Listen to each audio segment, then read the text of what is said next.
مشاهدينا أينما كنتم، أسعد الله أوقاتكم وأهلا بكم إلى اللقاء الإعلامي الدوري مع رئيس الجمهورية السيد عبد المجيد تبون. في هذا اللقاء سنتطرق إلى مستجدات الوضع على الصعيد الوطني الإقليمي والدولي. سيادة الرئيس، مساء الخير وشكرا على هذه الفرصة. مساء النور، أهلا وسهلا، مرحبا بكم في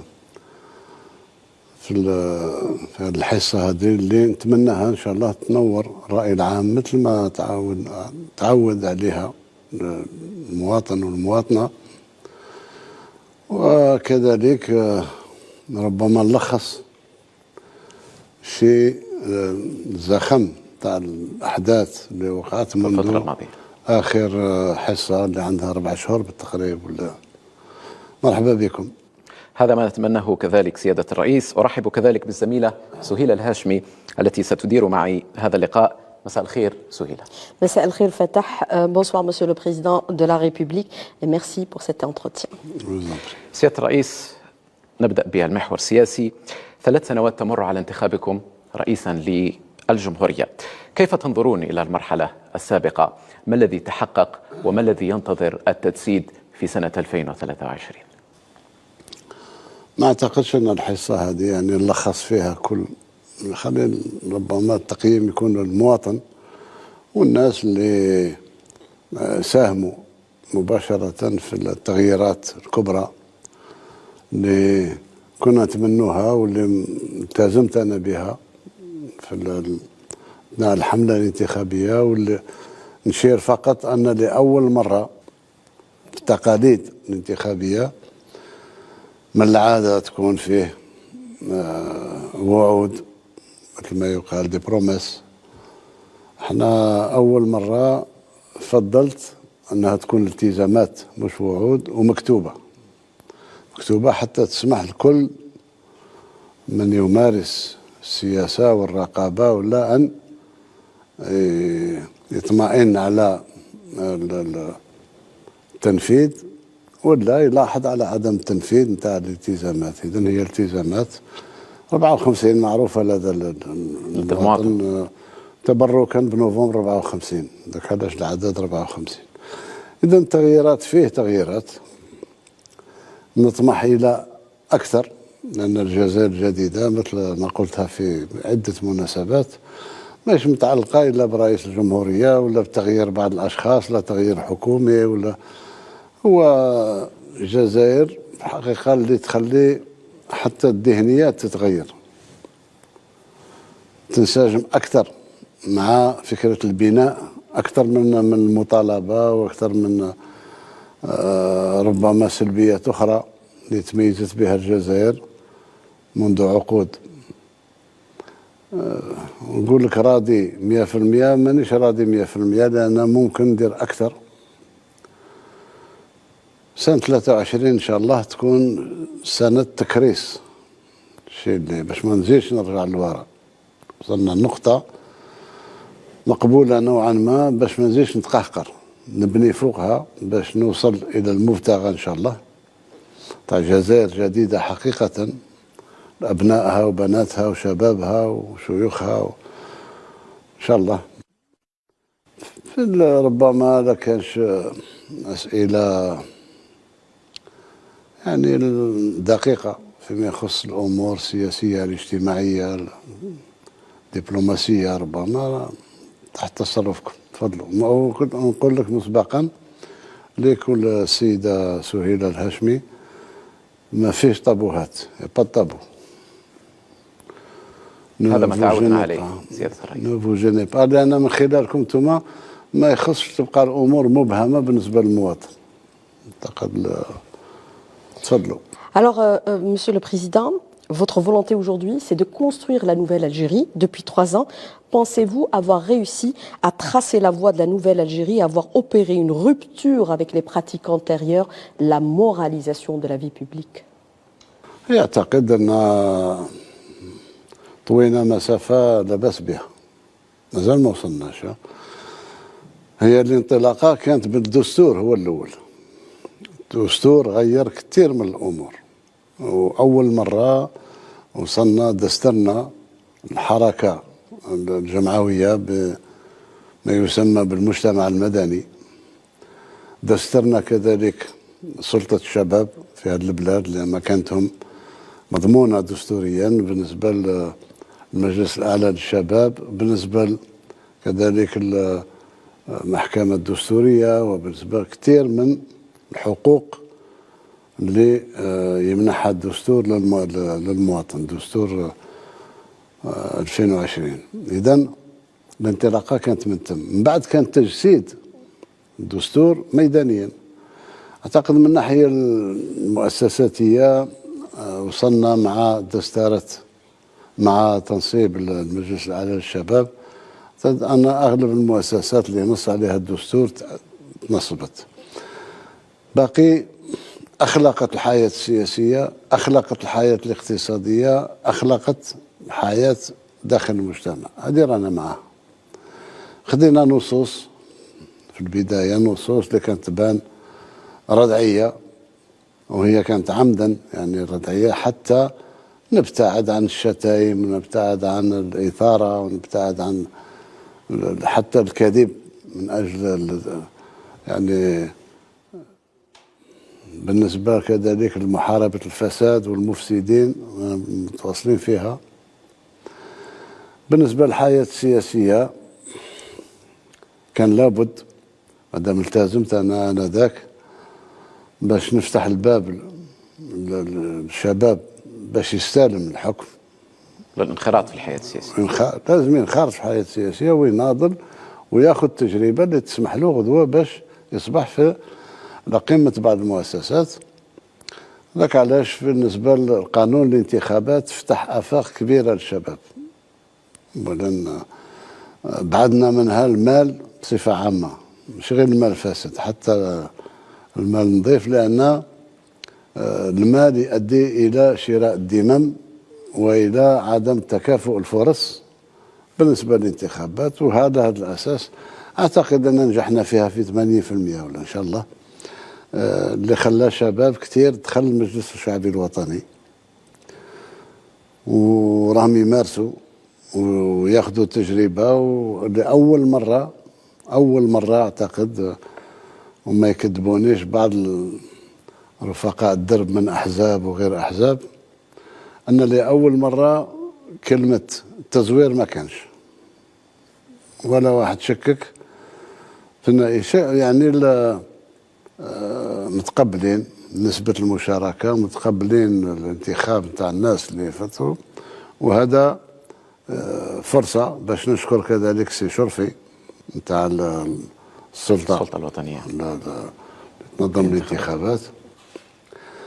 إذن أخلاقت الحياة السياسية رانا مواصلين معها، اللي يظهر عليه تصرفات غير التصرفات الأخلاقية حتى في وقتها يدفع الثمن تاع التصرفات نتاعو. نفس الشيء بالنسبة للانتخابات المحلية كذلك، ولا واحد قال زوروا ولا زادوا ولا نحاوا ولا. هذه يعني رجعت القطار في السكة لأن كان ماشي في سكة خاطئة منذ أكثر من 30 سنة. القوي ياكل الضعيف والمال يجيب كل شيء. أخلاقت الإدارة كذلك. اليوم نشوف فيه ملاحظات، مازال نقائص بيروقراطية وهذه، ولكن قلت نوعا ما. حتى اللي ما راش ينضبط يعني عن يقين وعن قناعة راه ينضبط خوف من المجتمع ومن هذه يعني ملخصة بصفة مانيير تري سوكسانت ان بو الأخلاقات باقي التنمية والآفاق الاجتماعية وهذه نتكلموا عليها. سيادة الرئيس، لما نتحدث عن أخلاقة الحياة السياسية نتحدث عن مكافحة الفساد. أمرتم الحكومة في اجتماع لمجلس الوزراء بانتهاج الواقعية بالاعتماد على آليات بسيطة في ملفات مكافحة الفساد وتفادي التعقيدات التي هدفها إطالة عمر الظاهرة، هكذا قال بيان مجلس الوزراء. ماذا تقصدون بالواقعية؟ وهل هناك اليوم في الجزائر من يسعى إلى إطالة عمر هذه الظاهرة؟ هو الواقعية دائما هي أساس أساس القرارات الصائبة، لأن غير يدخل في متاهات وتنظيمات وتنظيم يتولد عنده تنظيم آخر إلى آخره، مثل ما يقال قبل لما تحب تطفي ملف أعطيه دير له لجنة. فهمت؟ احنا أمور بسيطة. الحكم تاع القضاء حر، ولكن القضاء صدر الأحكام تاعو كانت فيه فرصة ديمقراطية ولكل جزائري أنه يرفع طعن. دار الطعن تاعو، الطعن ما جابلوش، خلاص أصبح الأمور نافذة. إذن الممتلكات اللي كانت عنده باسم الشعب باسم اللي اداها من بسرقة الخزينة وممتلكات الشعب يرجعها وخلاص بصفة بسيطة. لأن صراحة أنا دا كانوا باش يخلقوا مؤسسة اللي تسير كاع المؤسسات اللي رجعت للدولة. هي صعب تخلق مؤسسة مسؤولة على الطرق ومسؤولة على الدواء ومسؤولة على الزيت ومسؤولة على هذه ومسؤولة على هذه. ببساطة الممتلكات اللي متعلقة بإنتاج ما تمشي للقطاع اللي ينتج هذا والباقي تمشي التكامل بين القطاعات ضروري. هذا ما كان وخلاص بكل بساطة، بكل بساطة. لأن ما أعتقدش أن مؤسسة مثل هذه كانت تجيب نتيجة. تفرع كثير وتتطلب يعني مئات إطارات ولا شيء باش نسير شيء اللي بسيط يرجع للقطاع وخلاص. هذاك علاش طلبت تبسيط. المهم هو قرار العدالة، من ثم تنطلق وكأغلب الممتلكات راها رجعت للقطاعات نتاعها. هذا هو Toujours dans le même chapitre, pour les fonds détenus à l'étranger, c'est plus compliqué. Vous êtes en discussion avec les États, Monsieur le Président. سي بلو كومبليكي بالطبع. يعني تهريب الأموال الضخمة اللي تهربت. On a des estimations? لا با ديستيماسيون، لأن تهربت لمدة 10 سنوات ماهيش ولا 12 سنة، ماهيش في دفعة واحدة. ولا هو الشيء الإيجابي أن الدول الأوروبية وأنا شاكرهم أغلبهم يعني مدونا يد المساعدة ومستعدين باش يديروا تحريات معنا، وفي حال اكتشاف الأموال هذه مستعدين باش يحولوهم يرجعوهم الأصل نتاعهم يعني الخزينة الجزائرية، بشرط أننا نحترم الإجراءات القانونية فقط. وراها ماشية بالنسبة لبعض الدول، بالنسبة لبعض الدول فيه ممتلكات ظاهرة، فنادق 5 نجوم وغيرها، حتى رسميا بلغونا باللي مستعدين يسلموهم الجزائر. ممكن نسمي بعض الدول سيادة الرئيس اللي تعاونت مع الجزائر. اغلب الدول الاوروبيه، بالاخص الدول اللي كان فيها التهريب هي اللي كانت المنبع تاع تضخيم الفواتير ونتاع تهريب ونتاع كذا. هي دول البحر الابيض المتوسط معروف. فيه بعض الاموال موضوع وضعت في خزائن خاصة، خاص في سويسرا، في لوكسمبورغ، في ليزيل فيرج. هذه بمجرد ما يوضع في بنك من البنوك تاعهم 600 ألف دولار فقط، يدير جنسية ومحمي وما يسلموش وكذا وكذا. Les paradis fiscaux. Les paradis fiscaux, ils sont nombreux. هي عمل شاق. فيه البعض الجزائريين يقول لك علاش ما تسمحوا لهمش يرجعوا الدراهم بهذه البساطة هذه. يعني ما فيها أخلاق، ما فيه كذا، ما فيه بكل بساطة. يعني يسرق إذا فقوا به يرجعنا ما نفقوش به الله يسهل عليه. والأخلاق في هذه، القانون في هذه. أعتقد أننا إن شاء الله حتى لما رجعناش كل شيء نرجعوا الشيء اللي قدرنا نرجع. أنا التزمت باش نرجع الأموال هذه وترجع إن شاء الله، لأن لو كان عارفين الحجم الحقيقي نقول لك نرجع منها 60 ولا 70 ولا 80% ولا 100%. ماناش عارفين الحجم الحقيقي، ولكن الشيء اللي ظاهر الممتلكات العمارات في الخارج هذه 100% فيش. في الداخل رانا كذلك في ما يقارب 20 مليار دولار، يعني ما يساوي 20 مليار دولار، هذه رجعناها. وراكم شفتوا انتم الحيل. علاش انا منين نقول الجزائر الجديده؟ الجزائر الجديده على الناس كل، حتى الناس باش تغير التصرفات تاعها، باش 3 سنين من بعد تكتشف امور اللي كانت خافيه. سي كراف، اكتشفنا والمواطن شاف. بالنسبه لواحد من اللي يهمهم الامر، سيارات فخمه وماهيش قال سياره ولا 2، مئات. اذا اعتقد ان في الداخل تغلبنا على باقي المال مخزن كيلكو بار في ليكاف ولا في كذا. انا معاه وعنده حل اخر، كان في حل اخر. Alors, on a constaté ces derniers temps, Monsieur le Président de la République, que sur plusieurs dossiers, vous pressez le gouvernement, vous fixez des délais, vous donnez des échéances, vous les bousculez même sur plusieurs dossiers. On peut citer par exemple le code de l'investissement, la numérisation, le code des collectivités locales. Vous avez un délai jusqu'au 31 décembre prochain. Aussi l'état des lieux des hôpitaux. Quelle est votre interprétation, Monsieur le Président? Vous allez plus vite que votre exécutif, ou c'est plutôt votre exécutif qui n'arrive pas à suivre votre rythme? Vous voulez accélérer la cadence? Peut-être ni l'un ni l'autre. باش نمشوا بالسرعه هذه ضروري. في المثل العام اللي يقول لك الوقت كالسيف إن لم تقطعه قطعك. لما توصل في إجراءات ضرورية لتغيير الأوضاع، توصل في النص وتوقف، ممكن تضيع كل شيء من بعد. في وضعية تاع ضعف بالنسبة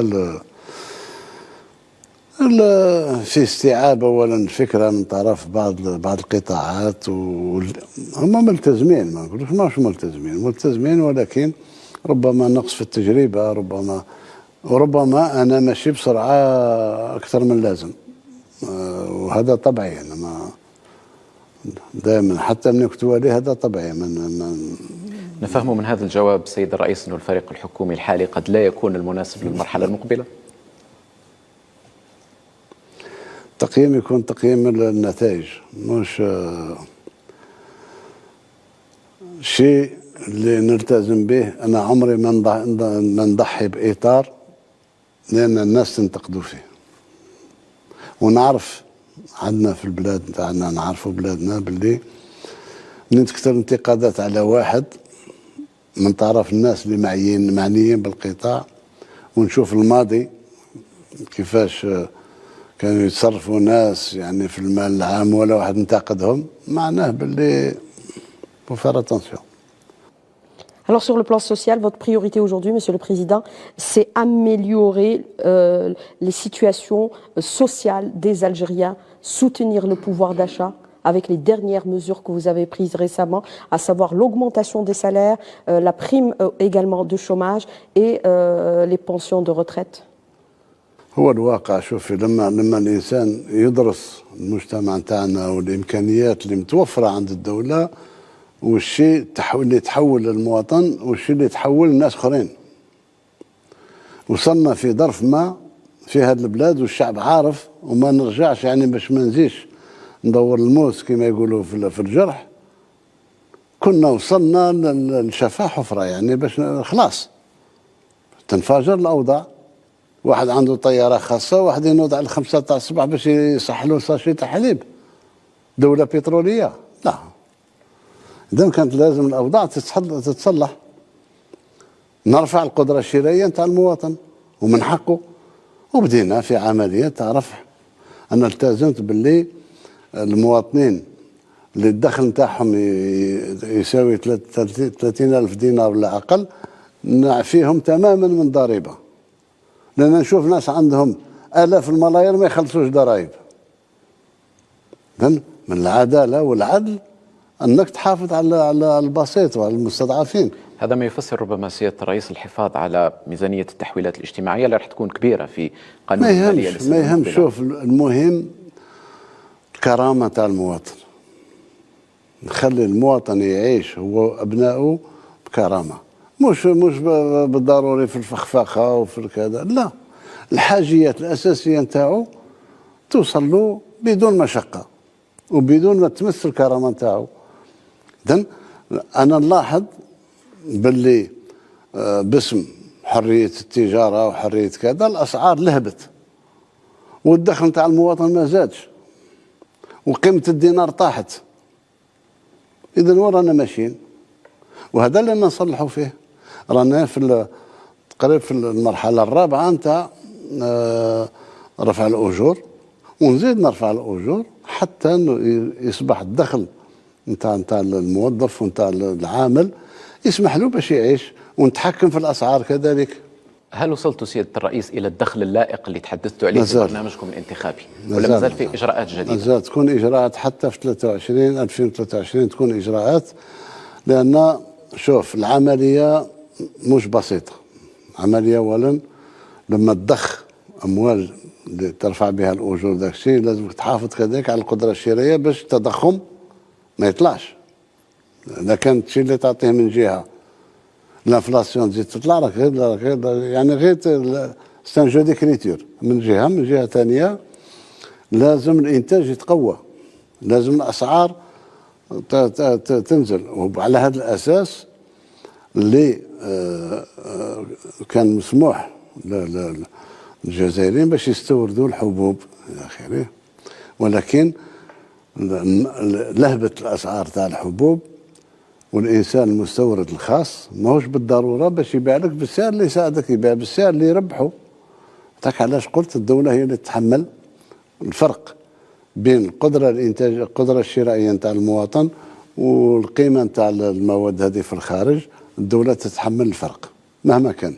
هذاك علاش ارتفعت ربما التحويلات الاجتماعية ونزيد نرفع سير لفو. كذلك ما نمسش بقيمة الدينار اليوم لأول مرة منذ سنين وسنين وسنين وسنين، يعني فيه بصيص أمل تاع رفع قيمة الدينار. الهدف نتاعنا إن شاء الله لما نرجع المرتبات اللي تخلي المواطن ما نقولش نغنيه مرتاح يعني يعيش كريم، عيش عادية. نحارب السبيكولاسيون، نحارب هذه المضاربة، ونحارب الأسعار اللي ترفع كذا، ونزيد الدعم تاع المواد، ونرفع قيمة الدينار الحقيقي نتاعنا على حساب القدرات الإنتاجية نتاعنا وعلى حساب اقتصادنا اللي هو اليوم راه اقتصاد بدأ يتجسد. الفكرة نتاعنا بالإنتاج وبالخلق مناصب شغل. هذا أعتقد أن لو كان نوصل نرفع قيمة الدينار ب 30% تضاف إلى تعزيز قدرة الشرائية نتاع المواطن. إذا نرفع له الدينار من جهة، نتحكم في الأسعار، نرفع المرتبات سنويا حتى نصل إلى حد الإنسان اللي تبغي تداويه ما تعطيش القرعة نتاع الدواء هذيك ضربة واحدة. سينو المؤثرة وين نصبح أنا في تضخم ونصبح في كذا. رانا ماشيين معاها، نطلبوا برك من المواطن شوية صبر حتى نمشي مع بعض إن شاء الله. هذا التزام ما لناش. On comprend par vos propos qu'en 2023 et peut-être même en 2024 vous allez augmenter encore une fois le SNMG. Il y aura des augmentations. Du SNMG? Oui, le SNMG. شوفي المنطق دروك احنا il faut numériser le pays. لازم الرقمنة باش نوصل نعرف ما هي العائلة اللي عندها دخل واحد. أنا اليوم الSNMG منخفض ولا منخفض، ولكن بعض العائلات عندهم 5 مداخل، 5 مرتبات، الأولاد والبنات وقاع يخدموا مع بعض، ماهيش عائلة فقيرة. عائلة اللي هاد الشيء يسمح لها ربما تمشي في عطلة للخارج ولا تمشي في كذا، باش ما نظلمش الناس اللي عندهم مرتب واحد. ان كوبل كي ان سول سالير، هذاك نشوف كيفاش نرفع له سميك، كيفاش نرفع ولا هذه ولا. سي او كا بار كا. سي با او كا بار كا، سي جروب بار جروب. صدير باش نوصل نرفع السميك انا عارف اليوم 20,000 دينار وتجيب لك، يعني ما نكذبش على رواحنا.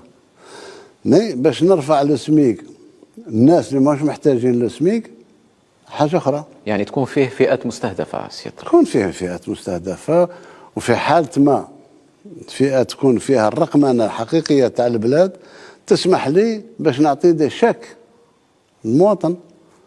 ما نرفعش فورسيمون لو سميك دو ريفيرونس، بصح نعطيه الدراهم اللي تخليه يعني يعيش يعني عيشة كريمة.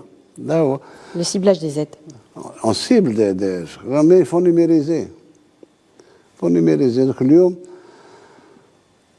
البلاد باش تعرفي اليوم حتى باش درنا الضريبة على الثروة، التطبيق نتاعها كي ديري تطبقيها.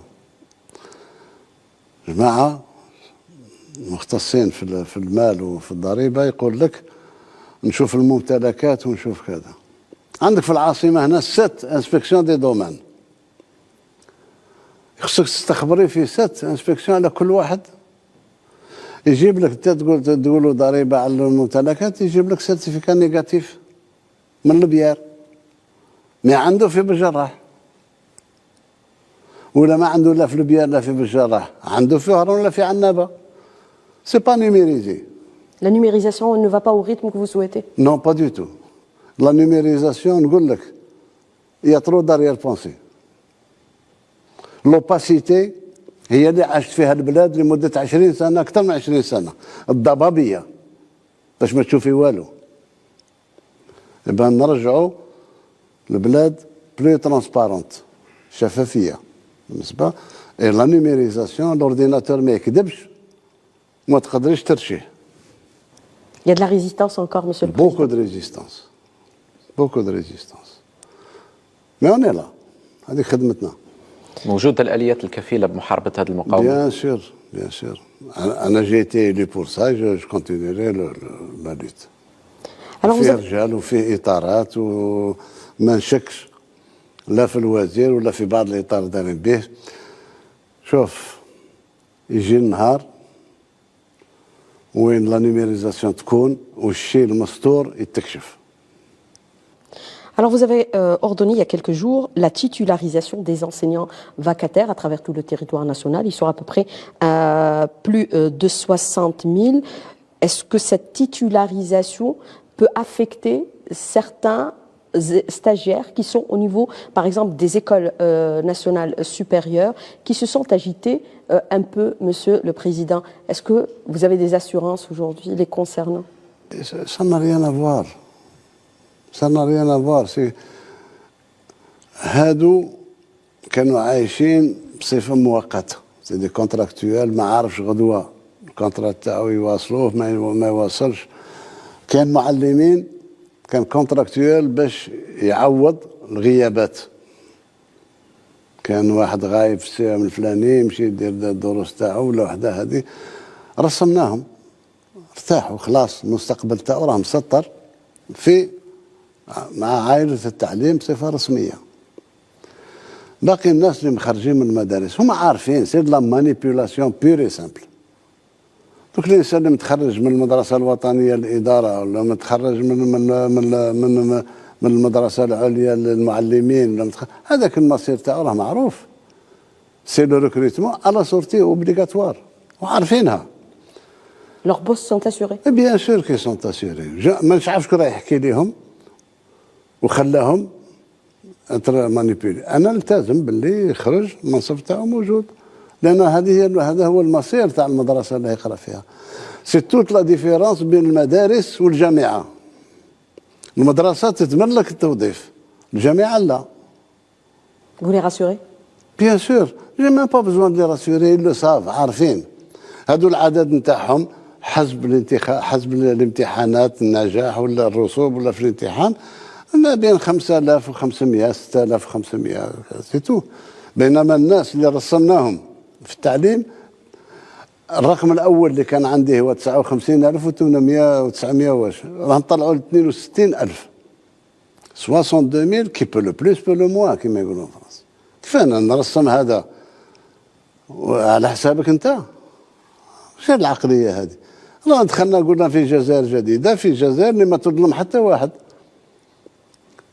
لما نرقي ولا نضمن ولا نطمئن موظف اللي كان مجهول المصير مستقبل، نطمنه مش على حسابك انت راك اختاريت باش تكون معلم، دخلت المدرسه، فوت الامتحانات وعندك امتحان تاع الخروج، ومجرد ما تخرج حسب الترتيب تاعك تختار وين تروح وين تمشي وين ما تمشيش.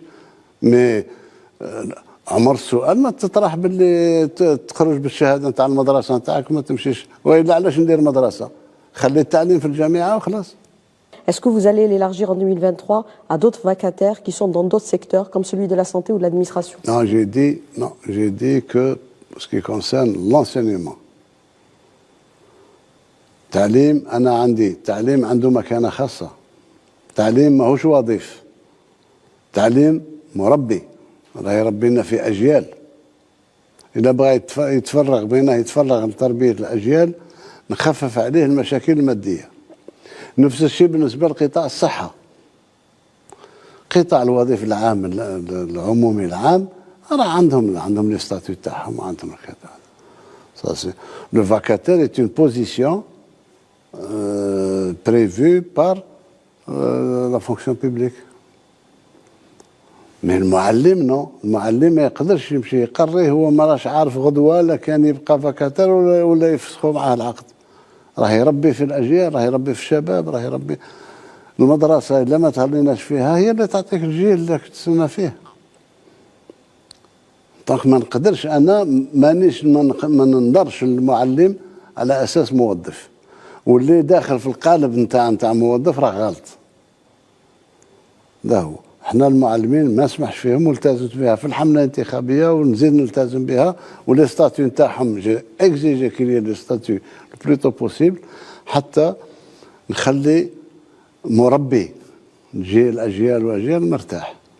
لا هو مرتاح سي سور يربي جيل اللي ان شاء الله تستفاد منه البلاد. هذا هو. في السياق الاقتصادي السيد الرئيس صرحتم سابقا بأن السوق الموازية تحصي سيولة نقدية تناهز 90 مليار دولار في مناسبتين على الأقل. هل عندكم اليوم سيد الرئيس تصور واضح يعني كيف نتحكم في هذه الأموال، كيف نوجهها الإطار الرسمي، كيف نخدم بها الاقتصاد؟ شوف هو باش واحد يعطيك الرقم الحقيقي، حتى البنك المركزي ما عندوش الرقم الحقيقي بدقة نتاع المال اللي راه يتداول خارج المؤسسات في الاقتصاد الموازي. حسب يقولوا تقريبا ما يقارب 90 مليار دولار، ما يقارب، كان يقول لك 100، كان يقول شويه اقل. المهم ماهوش الحجم تاعو، الاستخدام مهم هو القضاء عليه، وانا ملتزم بها. اليوم احنا ماذا بينا هذا المال يستفاد منه الاقتصاد الوطني، يخلق مناصب شغل، يخلق ثروه للبلاد، يخلق مصانع، يخلق هذا هو. ما يجيش مال اللي يخلق تضخم. اليوم تكون قطعه ارض تتباع في بلديه من بلديات، يجي انسان يعني دخل متوسط عنده كذا يعطي 10، يجي الاخر يعطيهم 10,000 ويحتكر كل شيء. صبحت حتى من الناحيه الاقتصاديه في خطر على التوازنات الكبرى في البلاد. احنا اعطيناهم حلول، انا اعطيتهم حط دراهمك في البنك ونعطوك دي بون دو تريزور، ولي بون دو تريزور تقدر تدير بهم مصنع، تقدر تستثمر بهم، تحب تشري كار تحب شري بهم. معليش، المهم نخرجوا من الضبابيه ونعرف. فيه تجاوب مع هذا المسعى؟ فيه بسيط لحد الان. الناس اللي هداهم ربي ودفعوا حطوا دراهمهم نظن ما تلحقش، ما اعتقدش لحقنا 3 ولا 4 مليار دينار.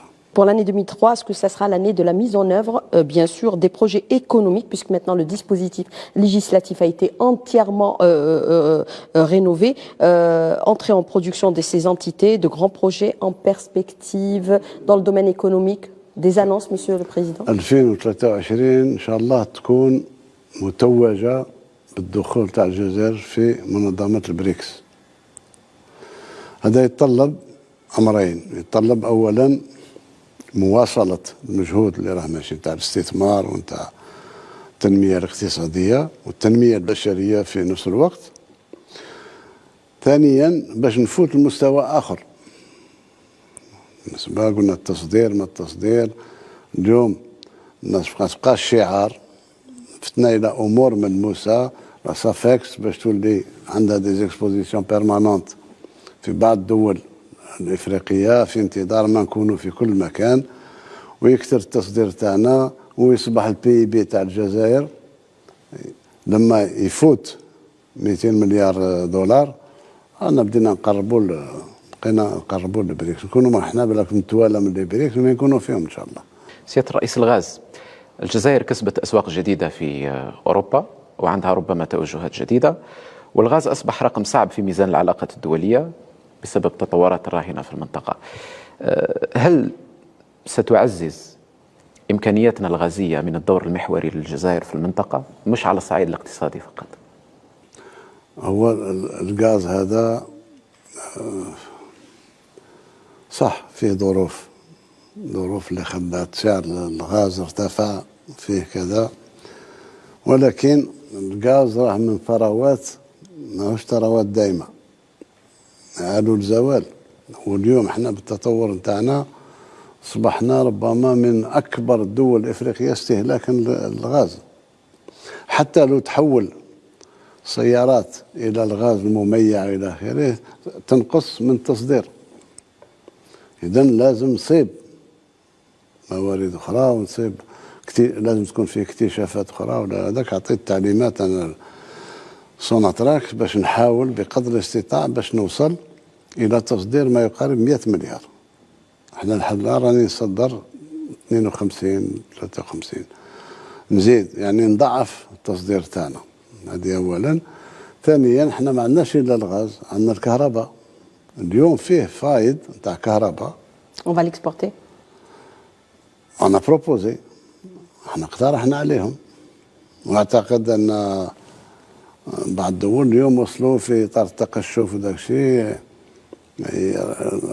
هم يقطعوا الكهرباء في اوقات معينه. احنا نعطيهم فرصه باش يصدروا ونقووا التصدير. انا اقترحنا على بعض الدول الصديقه اننا ندير كابل يربطنا باوروبا في اقرب نقطه مع ايطاليا، هي 270 كيلومتر، ماهيش بعيد. 270 كيلومتر يعني اقل من المسافه تاع العاصمه مع وهران. كاب سوماران اللي من بعد الانتاج يكون في عنابه ولا يكون محطات كبيره تاع توليد الكهرباء. وبالاخص انا اليوم احنا رانا نصنع لتوربين غاز. كل الامكانيات متوفره باش حتى اللي ما عندوش امكانيات، ما عندوش غازوديك نديروا الغاز نعطيه الكهرباء مباشره. اما بالنسبه للغاز باش نرفع المستوى، لان احنا التزمنا مع الشركه الايطاليه اننا نرفع المستوى بالاقل الى 35 مليار متر مكعب باش نزيدوها نوتر غازوديك. لان الغازوديك الحالي اللي بيننا وبينهم يعني الحجم تاعو راه تقريبا بدا يوصل القدرات القصوى. Le gazoduc. ما عرفنا جاوبت على السؤال تاعك ولا؟ تماما. Pour le gazoduc Alger-Lagos, il est en cours de réalisation, Monsieur le Président. الدراسة تقريبا انتهت. الأشغال هي دي ترونسون. احنا ما طرح لنا حتى مشكل بالنسبة للحدود مع النيجر، وحنا متفاهمين مع الأشقاء في النيجر بلي احنا اللي نبنيو لو ترونسون من نيجيريا حتى الحدود الجزائرية. هو مليح، مشروع هايل، نتمنى يتحقق لأن فيه بتي بارازيتاج كالكو بار. الواقع يفرض نفسه. تحدثت قبل قليل سيادة الرئيس على انضمام الجزائر إلى بريكس. في نفس الوقت شاركنا بشكل لافت وبشكل فاعل في القمة الأمريكية الإفريقية، شاركنا من قبل في القمة العربية الصينية. الكثير يتساءلوا اليوم وش هي خيارات الجزائر في هذا التحول الدولي اللي قاعد يصير؟ إلى أين تتجه الجزائر؟ تتجه إلى مستقر لها، ذلك تقدير العزيز الحكيم. احنا الجزائر أولا جزائر إفريقية، متوسطية. إذن بالأقل نسترجع المكانة نتاعنا، ضيعنا كل شيء. اليوم مع أوروبا دخلنا في اتفاقيات أخرى، والناس اللي يقولوا بلي احنا رافضين الاسوسياسيون مع الأوروب، كذب في كذب. l'Europe est incontournable بالنسبة لنا، وحنا nous sommes incontournables pour l'Europe. وما عندناش طموح آخر من غير العيشة في سلام في البحر الأبيض المتوسط. هذه الفلسفة تاعنا. وناس كبرنا ونواصلوا، ومصيرنا هو عدم الانحياز. يعرفني يدبزوا الثيران تطيح في السبولة. احنا ما نكونوش سبولة، احنا نعيشوا عيشتنا حريتنا ونتمنوا الشهداء نتاعنا الشيء اللي ضحوا به الجزائر من هذا باش وصلنا اليوم للحرية والاستقلال وبناء دولة قوية ودولة. إذن مع أوروبا العلاقات موجودة وتزيد تتقوى. مع بقية الأقطاب، مع إفريقيا، احنا دولة إفريقية ودولة ما كانتش مأمنة بقيمتها في إفريقيا. ما نبوحش بالكلام اللي قالوه لي بعض الرؤساء وبعض اللي تلاقينا معهم، يعني فرحوا لنا أكثر من اللي فرحنا احنا بالرجوع تاعنا لإفريقيا. كانت خاصتهم الجزائر، لأن الجزائر عارفين بلاد نظيف، ما يتعدى على الناس، ما يساعدوا الناس. قاعد الدول اللي تحتاجنا ساعدناها وما زلنا نساعدوا بدون ما نطلبش مقابل سياسي ولا نطلبها. بالنسبة للأقطاب الأخرى، آسيا عندنا علاقات طيبة مع آسيا. أمريكا اللاتينية سمحنا فيها تقريبا من الموت نتاع كاسترو جاروا الخطرة، من ثم كيوبا سمحنا فيها، سمحنا في الفنزويلا، سمحنا في المكسيك، سمحنا في. بينما كانت بالنسبة تواجدنا في أمريكا اللاتينية تواجد طبيعي، لأننا شاركنا معهم في قيم مشتركة. وشاركنا معهم أحداث وثورات إن شاء الله رانا نسترجع في كل هذه الدبلوماسية نتاعنا. دبلوماسية أولا نتاع سلم، نتاع تبادل الخيرات مع كل الشعوب. عندنا لو بوان كاردينال تاعنا اللي ما نتخلاوش عليه مهما كان الثمن ومهما كانت الانتقادات، ما نقبلش باش الشعوب تستعبد. هذا ما كان. Pour le BRICS, on est en attente d'une réponse, Monsieur le Président. Le BRICS, les Chinois قال لك احنا on est d'accord. Les Russes قالوا on est d'accord. L'Afrique du Sud, ils sont d'accord. Le Brésil, je pense qu'avec la nouvelle élection تاعهم ils sont d'accord. إن شاء الله قلت لك منا on va faire en sorte باش إن شاء الله من نهاية 2023 تكون تجسدت، نحضر رسميا في اجتماع وتنطلق الامور. لان انا حضرت في الاجتماع تاع البريكس مي بالتواصل عن بعد. هذه المره ان شاء الله ندخلوا مباشره، وهذا نفتح الباب للبريكس. الاستثمار عندنا انا ماذا بيا الهند والصين وافريقيا الجنوبيه والبرازيل مع بعض. يا سيدي تفضل ها نديروا المشروع نتاع القطار مع بعض، قطار اللي عابر افريقيا. انا راه عندي درت راني نوصل ان شاء الله للمنيعه، راني واصل للبشار، نكملوا مع بعض، ندخلوا للساحل وندخلوا شرق الساحل حتى نوصل لنيجيريا. هذا هو مشروع تاع البريكس. هذا مشروع يعني اللي نخلق شركه مع بعض، نستثمر هنا، نستثمر في المناجم تاعنا مع بعض، تبادل يكون بيناتنا، والاستثمار باش نستثمر حنا في الاماكن اخرى ما يستثمروا عندنا، لان قاعده اقتصاديه قويه ومضيقه، يعني ضيقه، ماهوش ما تميعش انت في وسط. Il y aura de gros investissements pour 2023 avec nos partenaires traditionnels, que ce soit le Qatar, que ce soit les pays européens, les pays asiatiques, Monsieur le Président de la République, que ce soit dans Garage Billet par rapport aux mines, l'exploration et l'exploitation, l'automobile également, avec nos partenaires aussi italiens. الاستثمار في الجزائر الناس كل تيقنوا اليوم بالاستثمار مربح. Gagnant-gagnant. Investir en Algérie, c'est pas aller à l'aventure. C'est un investissement sûr. Productif et non pas de l'assemblage.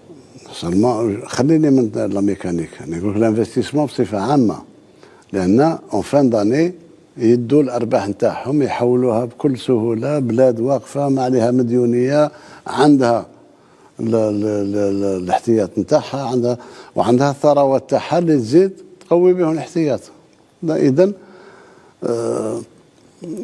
بالنسبة للدول اللي مستثمرة عندنا، إذا كان نذكر تركيا قررنا باش نواصل على هذا المنوال الاستثمار باش نوصل ل 10 ملايير دولار ونفوت 10 ملايير دولار. بالنسبة للأشقاء في قطر نفس الشيء. فيه بعض الدول اللي عندها استثمار هنا مثل مصر، مثل السعودية، مثل ماهوش باين، ماهوش بالحجم اللي نتكلموا عليه تاع قطر ولا تاع كذا. الباب مفتوحة، فيه قانون استثمار جديد اللي بعد عن كل إيديولوجية. الفايدة متبادلة، رابح رابح كوماندي، مرحبا بك. هذا هو، ما تستغلني ما نستغلك، نخدموا مع بعض ونربحوا مع بعض إن شاء الله. إذن قانون الاستثمار الجديد مع أول مرة تنشر قانون اليوم، أسبوع من بعد تنشروا النصوص التطبيقية. alors que les lois d'investissement القدم كان اللي دارت 5 سنين 6 سنين لو تاكس دابليكاسيون ما خرجوش وكان مجحف. هذا خلاص خلى الآفاق مفتوحة. اليوم فيه كثير من شركات أمريكية باغية تجي تستثمر عندنا في الفلاحة وفي غير الفلاحة وفي الصناعة.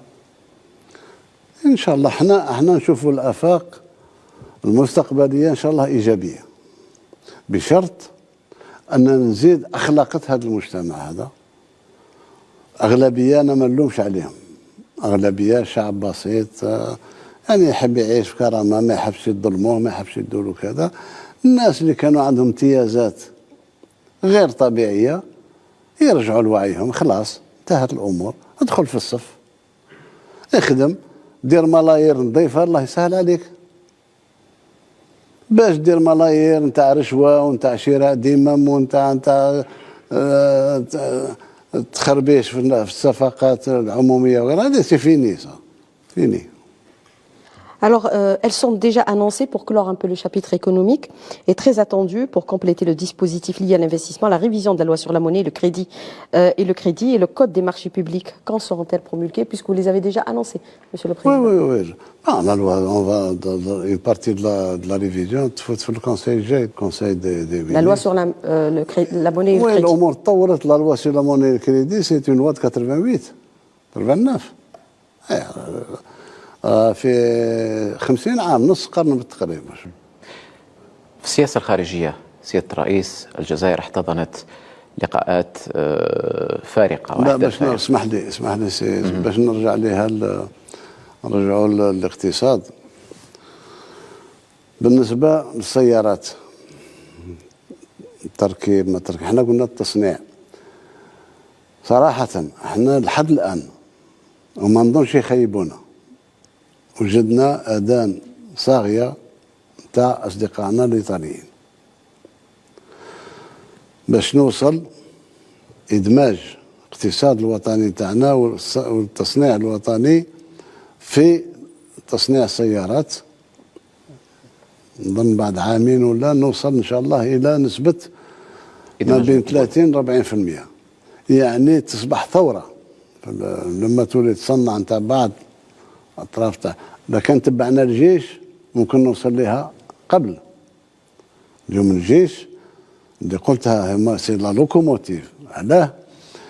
احنا نسينا بلي كنا نصنع الموتور داتس، راهم يصنعوه دروك. موتور بيه بالبلوك تاعو، يصنعوا لو بون تاع الكاميون اللي نجم ينفع في الكاميون، ينفع في حاجة أخرى. يصنعوا لي بيس ديتاشي، راهم يصنعوا لا بيس ديتاشي بور تراكتور بور هذه. إذا قادر أنا غدوة غير البنوماتيك نتاعي تاع الصيف ندخلو ديجا في الإدماج، نفرضوا على الكونستركتور اوتوموبيل، ندخل البنو، ندخل الفولون، ندخل هذه أمور. لأن كل حاجة اللي تدخل في صنع السيارة راه تخدم لك 20 30 40 عائله. هذا مصنع يدير هذه، هذا مصنع الاخر، مصنع لومبوتيساج ايتترا. هذه هي الفائده من تصنيع السيارات ودمج الاقتصاد الوطني حتى في التركيب. والوصول إلى سعر عادل كذلك سيد الرئيس. ايه السعر بالضبط، تقريبا السعر يكون متحكم فيه بعض الوقت. احنا عارفين الفراغ اللي خلته هذه عدم استيراد السيارات وداك الشيء. في الاشهر الاولى تكون فيه ازدحام، يكون فيه كذا، لان فيه طلب قوي. من بعد تدخل الامور انا ما نركزش الا على السياره السياحيه. احنا مع الاصدقاء الايطاليين ماشيين التراكتور، ماشيين الكاميون. لايس ان في عندها امكانيات اللي اليوم راها تحت سلطه الجيش، مي قادرين نصنعوا الكاميون تاعنا مع ايطاليا. قادرين نصنعوا التراكتور تاعنا، التراكتور من 500 شوفو حتى وطلع حتى لي تراكتور دو رومورك، تراكتور في اغريكول. اليوم قادرين نصنعوا، غادي نصنعوا معهم بور لي جون تاعنا لا فيسبا، ندمجوها في الشركه تاعنا تاع قادمه. واش المانع باش نعاود نصنع دوك اللي توك توك يستنفعوا بهم الشباب، يستنفعوا بهم الفلاحين، يستنفعوا في الريف، التجار الصغار يستنفعوا بهم. اصبح انتاج وطني ويتصدر، امور مطلوبه في الخارج. اذا كان الناس اللي يشتغلوا في هذا القطاع مع اجانب، انا نطلب منهم حاجه يعني روح وطنيه عاليه، راك تستفاد منه وتستفاد من التكنولوجيا. حط راسك باش غدوه تولي انت المنتج. هذا ما كان pour le Made in Algérie. ان شاء الله. في السياسة الخارجية، الجزائر احتضنت القمة العربية ولقاء المصالحة بين الفصائل الفلسطينية، حدثين كبيرين فارقين بكل المقاييس. أين وصل تنفيذ مخرجات لقاء المصالحة؟ هل فيه جديد؟ يكون فيه جديد. هو الوقت راه ضيق. احنا كنا متفاهمين باش في اخر شهر هذا، اخر شهر ديسمبر، يكون فيه الاجتماع تاع منظمة التحرير الفلسطينية في الجزائر، اللي تضم كل المسؤولين الفلسطينيين تاع كل الفئات. ظروفهم خلاتهم على حساب الاخي ابو مازن، فيه ظروف خاصه بالنسبه لراس العام هذا وفيه. ولكن نواصل في بدايه 23 باش نوصل نعاود نحيي الو ال بي، منظمه التحرير الفلسطينيه، وتبقى دائما وابدا هي الممثل الوحيد والشرعي للشعب الفلسطيني. فيه كذلك اجراءات. السفير تاعنا في الامم المتحده راه بدا ومشكور، ونزيد نواصل ونزيد ندعم، نشوفوا مع دول اخرى اللي تحب تشارك معنا ونطبق يعني الشيء اللي خرجنا به في القمه العربيه.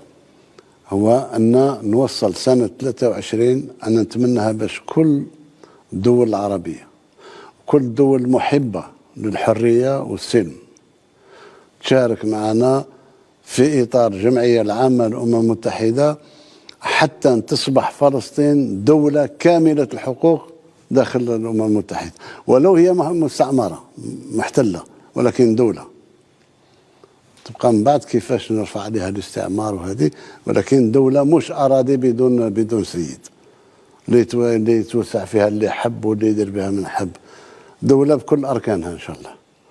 غادي نوصل لها ان شاء الله في 23، ونطلب من كل الشعوب المحبه الحريه والسلم والسلام وهذه باش يشاركوا في الامم المتحده، وحنا كدول عربيه تكون كتله قويه اللي طالب يكون منا احنا كجماعه، مش الا من الجزائر ولا من ان شاء الله.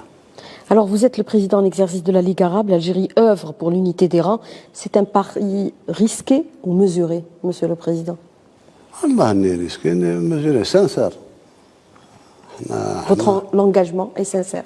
L'engagement est très sincère. Les Algériens veulent ça. التشردم هذا نتاع العالم العربي تقام لهم غالي. ان شاء الله لو مينيموم ستريكت مينيموم. اليوم راه دول مختلفه في التنظيم تاعها في كذا، ولكن فيه قاسم مشترك.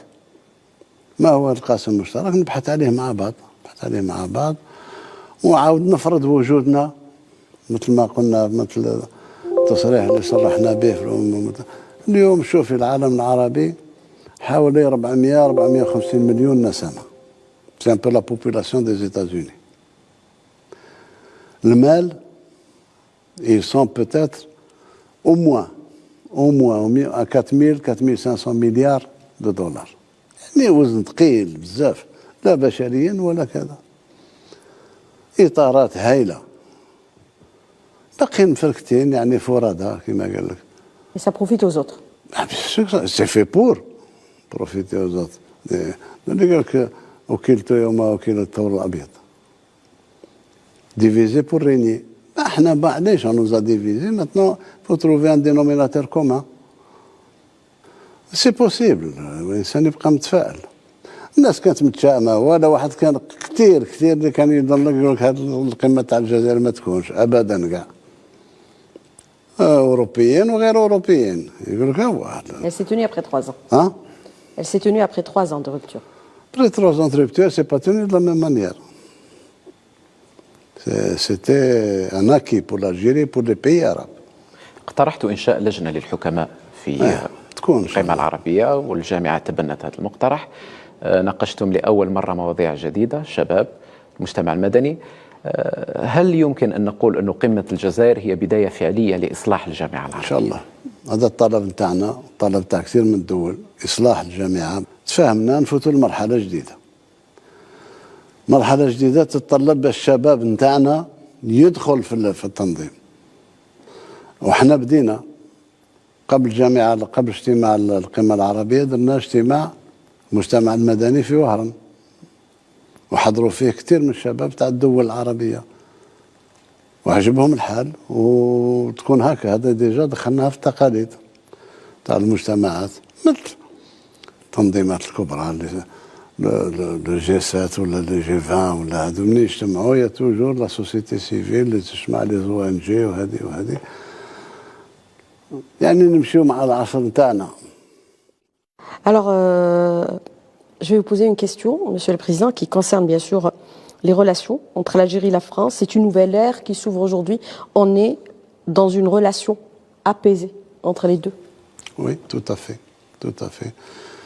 اليوم لأول مرة سواء فرنسا ولا احنا نشارش لابيزمون، لأن الصراع اللي كنا داخلين فيه ممكن يتحل. الذاكرة احنا فهمنا بلي الذاكرة ما نسمحش فيها، ولكن الذاكرة نطرقوا لها بكل وسائل العصرية، والتاريخ يبقى تاريخ، ولا واحد يقدر يزور التاريخ. ما تبقى فيه ناس استغلوا الصراع هذا بيننا وبين فرنسا، ودخلوا في الوسط وصبحوا يشوهوا في السمعة تاع الجزائر في فرنسا وفي غير فرنسا. بالإضافة إلى الشباب تاعنا، أنا عندي ما يفوق 5 ملايين جزائري في التراب الفرنسي. نسمح فيهم؟ ما نقدرش نسمح فيهم. لازم نضمهم الوطن الأم. معليش راه يخدم تما ويدي التقاعد تما، راه تما، ولكن بالنسبة لنا احنا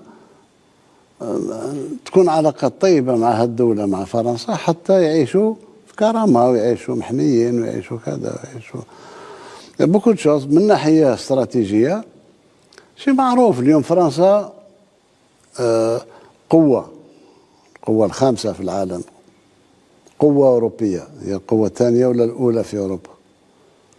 وإحنا كذلك قوة إفريقية. sont une puissance africaine, هما sont une puissance européenne, membre du Conseil de sécurité. نتفاهموا. On a beaucoup de travail à faire ensemble. التاريخ يبقى التاريخ، وما تنكرش انت باللي كانت فيه محارق، باللي كانت فيه ديزونفيمات، باللي كانت فيه كذا كانت هذا التاريخ. مش معناه باللي انا قلتها مرارا من النهار الاول، قلت مع فرنسا نتعاملوا معها، ما عندي حتى عقده، ولكن ند للند، راهم دولة ورانا دولة. باش تشوف فيها بالعين تاعك تشوفها قبل 62 يفو ميو دير دي لونات، غير روح سي فيني سي زيستوار لا. هذا هو سي يعني مستغلة من طرف ناس اخرين. حتى فئات داخل فرنسا مستغلة هذا. واحد الحق يقال، أنا ما شفتش شيء سلبي كثير، بالأخص آخر لقاء. وذا خطينا خطوة كبيرة يعني، حتى من ناحية التبادل الأمني، من ناحية كذا. سيادة الرئيس، على ذكر التبادل الأمني، لأول مرة في تاريخ العلاقات الثنائية بين الجزائر وفرنسا يتم تنظيم اجتماع أمني تنسيقي على أعلى مستوى. ما هي دواعي انعقاد هذا الاجتماع؟ هو معناه نفوتوا الأمور للجد كما يقولوا. قاش في دولة وإحنا دولة. عندك الجهة الأجهزة نتاعك، عندي الأجهزة نتاعي. ما نقبلكش المضرة، ما تقبليش المضرة. هذا هو الذاكرة. راني نقول لك مهما كانت علاقاتنا طيبة ما ننساش الذاكرة، ما ننساش واش داروا الجيوش نتاعك في الجزائر والقرى اللي محيتوها وهذه.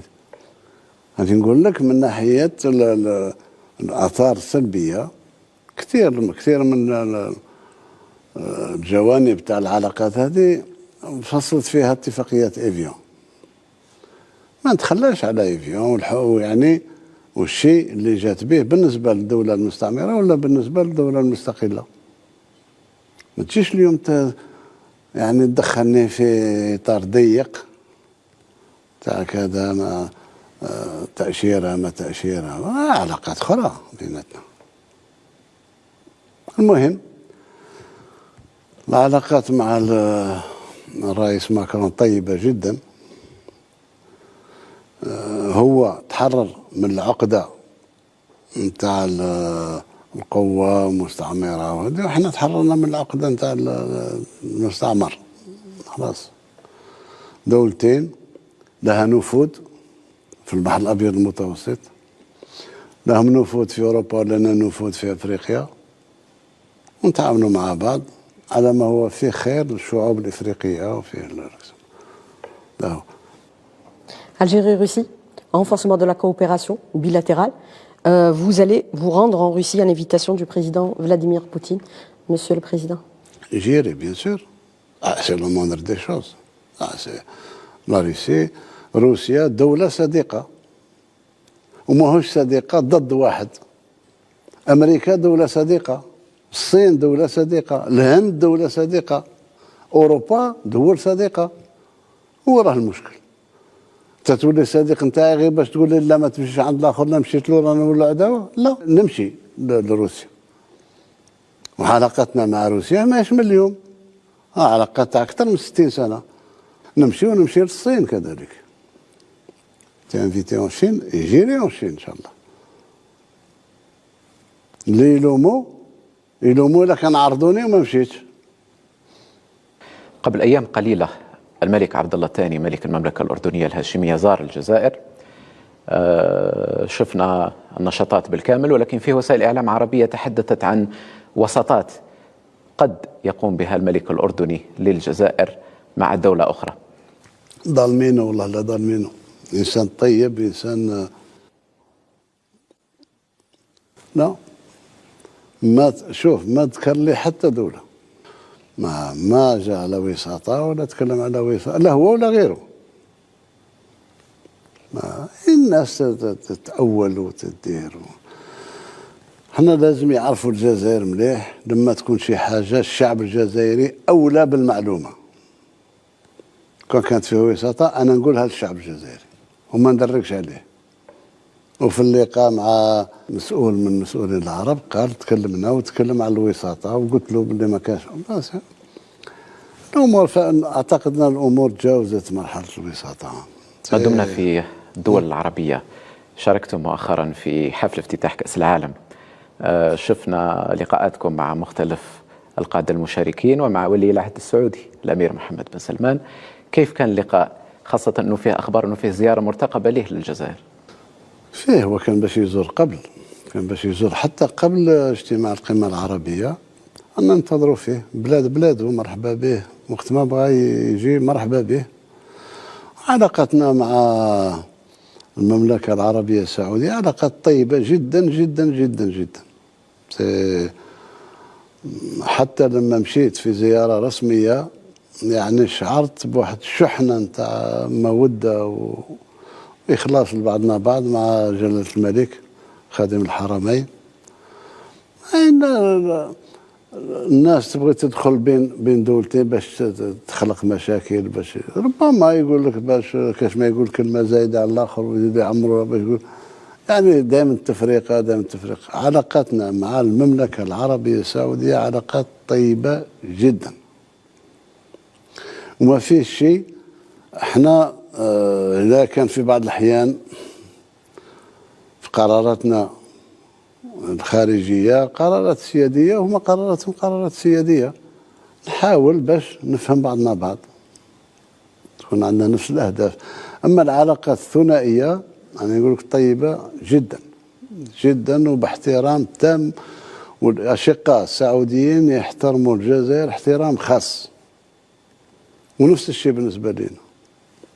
لماذا لم يلتف الليبيين حول المقاربة الجزائرية رغم أنه مقاربة يعني واقعية، مقاربة رحبت بها حتى الأمم المتحدة؟ يعني مصيرنا مشترك مع الأشقاء في ليبيا. احنا فتنا مع مرحلة والجزائريين يعرفوها والجزائريات يعرفوها، وهذاك اللي قوات حبنا في الجزائر وحبنا في الجزائريين كلهم. فتنا مع مرحلة وين الدولة ما بقاتش. 1992 الرئيس شادي رحمه الله استقال، المجلس الوطني تحل، الإرهاب شعل، وصلت حتى كان يستنتج ديو جماعة مسؤولين كبار باش تلقي بيناتهم. من بعد الروح الوطنية تغلبت، الناس الشعب ناض قال بركانة تفاهموا في بعضكم بعض وداروا مسيرات نتاع النساء ونتاع كذا ونتاع كذا وحلينا مشكلنا وحدنا. كل الناس كانت تغذي في الجزائر ذاك الوقت بالسلاح الإرهاب، وممنوع الجيش يبيع له بندقية والطيارات نتاعهم ما تجيش، ولكن تغلبنا والحمد لله. خلاصة أن بدون روح وطنية عالية جدا ما النزاعات مثل النزاع اللي موجود حاليا في الشقيقة ليبيا يصعب الحل تاعها. بالحديث عن ليبيا نتحدث عن تونس. تونس فيها انتخابات تشريعية، فيها حديث كثير في الإعلام، فيه دول كبرى تطالب تونس بإصلاحات دون تأخير. ما تعليقكم سيادة الرئيس؟ والله تعليق أنا تعرف نحترم أخي قيس احترام، لأن أنا أعرفه إنسان نزيه، إنسان مثقف، إنسان قومي. ما ندخلش في الأمور شؤون داخلية نتاع تونس. نحترموا الشعب التونسي أقصى احترام بكل أطيافه. احنا اللي علينا باسم الجوار والأخوة والماضي المشترك ما ننساش، عمرنا ما ننسى باللي فيه أطفال ونساء ومشايخ ماتوا في سقي يوسف من أجل الجزائر، وما ننساش باللي كانوا هما القاعدة الخلفية نتاعنا. وتونس من استقلالنا إلى يومنا هذا ما شفنا منها حتى مشكل، كلهم. إذن خلي تونس تحل مشاكلها، وحنا اللي احتاجونا رانا هنا، ما احتاجوناش الله يعاونهم وخلاص. تونس تخرج من المشاكل تاعها، أنا عارف فيه طبقة سياسية في تونس اللي تتغلب عليها الروح الوطنية ويسمحوا في حقهم باش تونس ما تنهارش، وما اعتقدش أن تونس تنهار. هذه كلها تبقى أمور داخلية للسلطة التونسية وللشعب التونسي، وأنا ما نسمحش نفسي وما خليناش حتى ناس آخرين قلنا لهم علانية باش يتدخلوا في الشأن التونسي، مثل الشأن الليبي. الليبي اليوم فيه تدخلات كذا. أنا نتمنى برك، قلتها لأخي الرئيس منفي، قلتها لذبيبة، قلتها اللي اتصلوا بينا، ليبيا عندها ربي عطاها الثروات الكافية لشعبها، إنتاجها أقوى من إنتاجنا. احنا ننتج 1,200,000 برميل تقريبا، هما ينتجوا فايت 2,400,000. عدد السكان تاعنا احنا 45 مليون، هما ما يلحقوش 7 ملايين. يعني قادرين يعيشوا في العز وفي الفخفخة باش ينتظروا ناس اخرين يصلحوا بيناتهم، ما اعتقدش. الحل هذا يقين الجزائر وما نتخلاش عليه. في حل واحد هو الانتخابات. لما الشعب الليبي ينطق لازم كل العالم يحترم القرار يصمت الجميع. له. اما باش نبقى نختار هذا وهذا وهذا وهذا وهذا، احنا ما ندخلوش في هذه الامور هذه. احنا عندنا كاع الليبيين سواسيه. له. والحل وصلنا لهذه النتيجه حتى مع بعض الدول الاوروبيه باللي الحل راه في الانتخابات. يظنوا باللي فيه مشاكل لتنظيم انتخابات، ولكن مشاكل كل عقبات ممكن تجاوزها، لأن ما فيش حل آخر.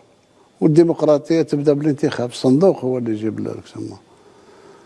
إذا توفرت الإرادة السياسية إن شاء الله تتوفر. ما أنا مانيش يائس بالنسبة، ولكن احنا ما نفرض رأينا حتى على واحد. نعم. Je vais vous poser une question directe, Monsieur le Président. Il est rapporté depuis quelques jours dans les médias que vous êtes déjà prétendant à un deuxième mandat. Quelle est votre réponse? Je n'ai aucune réponse et je n'y pense même pas. Nous sommes à peine à 2 mois, 3 mois près, au-delà du mi-mandat. C'est trop tôt? C'est plus que trop tôt. Je ne suis pas aux États-Unis. On n'a pas d'élection à la mi-mandat. تجي في وقتها، كل شيء يجي في وقته. أما المهم ce qui nous reste comme engagement, il me reste 2 ans pour terminer les engagements تاعنا. والشعب يحكم على. On n'a malheureusement pas participé à la Coupe du Monde du Qatar. C'est une grande déception, Monsieur le Président. C'est plus qu'une déception. Il faut réformer le sport, notamment le football. C'est pas un problème de réforme. فاتت تحملها الشعب الجزائري لأن شعب un peuple très résilient.